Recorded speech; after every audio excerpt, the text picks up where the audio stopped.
এখনো মনে হয় নামাজে বসে আছে যে আমি একটা বড় কিছু করি। আমার আম্মু আমার জন্য অনেক স্ট্রাগল করছে। আমার খুব স্বপ্ন ছিল তামিমের সাথে ওপেন করার, বাট উনি তো রিটায়ার্ড নিছে।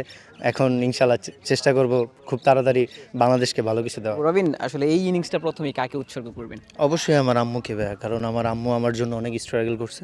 সো আম্মু সবসময় আমার জন্য এখনও মনে হয় নামাজে বসে আছে যে আমি একটা বড় কিছু করি। তো কালকেও যখন কথা হইতেছিল, আম্মু অনেক অসুস্থ, তো উনি কখনোই বুঝতে দেন না, আমাকে প্রেশার ক্রিয়েট করে না। তো আমি ইনশাল্লাহ এটা আমি অবশ্যই আমার আম্মুকে উৎসর্গ করতে চাই। আগের ম্যাচে 84 রান করেছিলেন এবং তার পরের ম্যাচে সেঞ্চুরি দলকে জেতালেন, এই অনুভূতিটা নিশ্চয়ই স্পেশাল। অবশ্যই প্রত্যেকটা প্লেয়ারের জন্য এটা অনেক স্পেশাল মোমেন্ট, আমার জন্য সেম। এত বড় একটা পার্টনারশিপ করলেন মিজানুরের সাথে, কি কথা হচ্ছিল মিডলে? অবশ্যই ভাই অনেক এক্সপিরিয়েন্স ক্রিকেটার, উনি জাস্ট আমাকে বলতেছিল যে স্ট্রাইক রোটেট কর, তুই তোর অ্যাবিলিটি সম্পর্কে ট্রাস্ট রাখ, তুই বড় শর্টস খেলতে পারোস, জাস্ট তুই স্ট্রাইক রোটেট করতে থাক। আমি জাস্ট ওইটাই ফলো করছি। প্রথম জয় আপনার দলেরও, দল থেকে নিশ্চয়ই ভালো কিছু পরামর্শ পেয়েছে। তারা অনেক সাপোর্টিভ, তারা অনেক মোটিভেট, কারণ আমাদের টিমে অনেক এক্সপিরিয়েন্স প্লেয়ার আছে, অলোক দা, সোহাগ গাজী ভাই। তো ওনারা সবসময় আমাকে মোটিভেশন করতে থাকে যে তুই পারবি বা কিছু। সেম আজকে যখন মাঠে ঢুকতেছিলাম তখনও বলতেছিল যে তুই যদি পুরা ওভার খেলতে পারিস তাহলে আমরা জিতবো কনফার্ম। তো আমি ওইটাই চেষ্টা করছি। আপনার ক্রিকেটের হাতে খড়িটা যদি একটু জানতে চাই, যে পেছনের গল্পটা কখন শুরু হয়েছিল, ওই সময়টা আসলে কতটুকু স্ট্রাগল করতে হয়েছে? আসলে 2014 সালে থেকেই আমার স্টার্ট ক্রিকেট জার্নি। তখন 2015 সালে আমি বিকেএসপির স্টুডেন্ট। সো বিকেএসপি থেকে আমার হাতে করি আর কি। এই বিকেএসপিতে প্রিয় মাঠেই আসলে সেঞ্চুরিটা আসলো, এই অনুভূতিটা নিশ্চয়ই একটু আলাদা।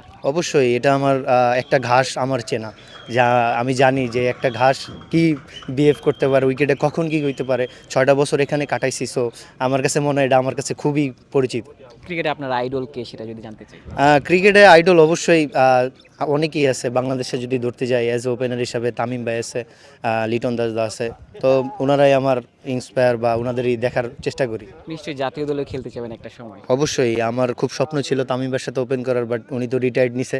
এখন ইনশাল্লাহ চেষ্টা করব খুব তাড়াতাড়ি বাংলাদেশকে ভালো কিছু দেওয়া। এই ডিপিএলটা কত বড় মঞ্চ, যেখানে আসলে অলরেডি দুটো ইনিংসে আপনি দারুণ পারফর্ম করেছেন, পরবর্তী ইনিংসগুলোতে নিশ্চয়ই ধারাবাহিকতা বজায় রাখতে চাইবেন। হ্যাঁ অবশ্যই, আমার টিমের জন্য যতটুকু প্রয়োজন আমি চেষ্টা করব আমাকে উজাড় করে নিতে। Thank you so much Robin, আমাদের সময় দেওয়ার জন্য। দর্শক, আমাদের সাথে ছিলেন রবিন। দারুণ একটা ইনিংস খেলেছেন, যিনি আসলে তামিমের সাথে ওপেন করতে চাইছিলেন ন্যাশনাল টিমে। রবিন চলে যাচ্ছেন, দেখতে পাচ্ছেন।